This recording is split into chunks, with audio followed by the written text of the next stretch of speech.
এই আলুর দমটার স্বাদ শুধুমাত্র শীতকালেই পাওয়া যায়। এই আলুর দম খেতে ভীষণ ভালো লাগে। এটা নিরামিষভাবেও করা যায়, পেঁয়াজ রসুন দিয়েও করা যায়। ছোট আলুর দম মানে গুঁড়ি আলুর দম। শীতকালে এই ছোটো আলু বা গুঁড়ি আলু কিন্তু বাজারে ভর্তি। তো দেখো আলু আমি সেদ্ধ করে ছুলে নিচ্ছি। তো আলু সেদ্ধ করে ছোলা হয়ে গেল। এদিকে আমি কড়াইতে দিয়ে দিলাম সর্ষের তেল পরিমাণ মতন। তারপরে তেলটাকে ভালো করে একটু গরম করে নিয়ে প্রথমে আলুগুলোকে আমি একটু ভেজে নেব। অল্প একটু নুন ছিটিয়ে দিয়ে সেদ্ধ করে নেওয়া আলুগুলোকে একটু ভেজে নিচ্ছি।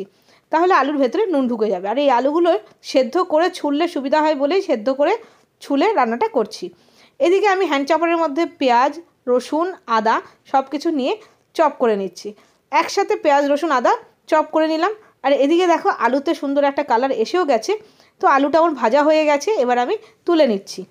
এই রেসিপিটা দেখো, এটা ভীষণ ভালো লাগে খেতে। এই আলুর দমটা এটা যেমন ভালো লাগে তোমার পরোটা লুচির সাথে, তেমন ভালো লাগে পোলাওয়ের সাথে।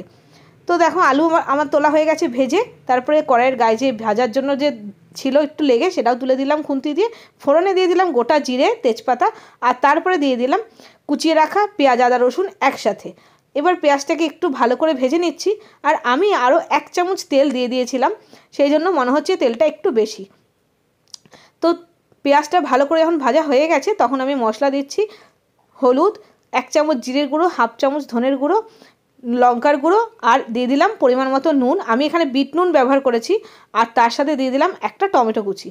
এবার একটু জল দিয়ে মশলাটাকে বেশ ভালো করে একটু সময় নিয়ে কষিয়ে নিতে হবে। আর এই রান্নাটায় কিন্তু অবশ্যই বিট নুন ব্যবহার করবে। সাদা নুনের থেকে বিট নুন দিয়ে রান্না করলে রান্নার স্বাদটা কিন্তু অনেকটাই বেড়ে যায়। তো এবার ভালো করে যখন মশলাটা কষানো হয়ে গেছে, সাইড থেকে তেল ছেড়ে দিয়েছে, তখন ভেজে রাখা আলুগুলো দিয়ে দিলাম। আলু দিয়েও কিন্তু ভালো করে আরও খানিকক্ষণ কষিয়ে নেওয়ার পরে আমি 1/2 কাপ মতন ঝোল দিয়ে দিলাম। এবার জলের পরিমাণটা মানে ঝোলের পরিমাণটা তোমরা পছন্দ মতন দিও। আমি এটা গামাখা গামাখা করবো বলে অল্প ঝোল দিয়েছি। এবার জলটা যখন ফুটে উঠেছে, তখন আমি দিয়ে দিলাম ফ্রেশ ধনেপাতা দিয়ে একটু ফুটিয়ে নিয়ে তারপরে নামিয়ে নেব। এই রেসিপিটা বানানো যতটা সহজ, খেতে কিন্তু দারুণ সুস্বাদু হয়। আর এই ছোটো আলুর স্বাদটা শুধু শীতকালেই পাওয়া যায়, সেই জন্য আরও বেশি ভালো লাগে। তো দেখো আমার রান্নাটা হয়ে গেছে। ছোটো আলুর দম ভীষণ ভালো লাগে খেতে এটা রুটি পরোটার সাথে। তো তোমাদের কেমন লাগলো জানিও। এবার আমি সার্ভ করে দিয়েছি।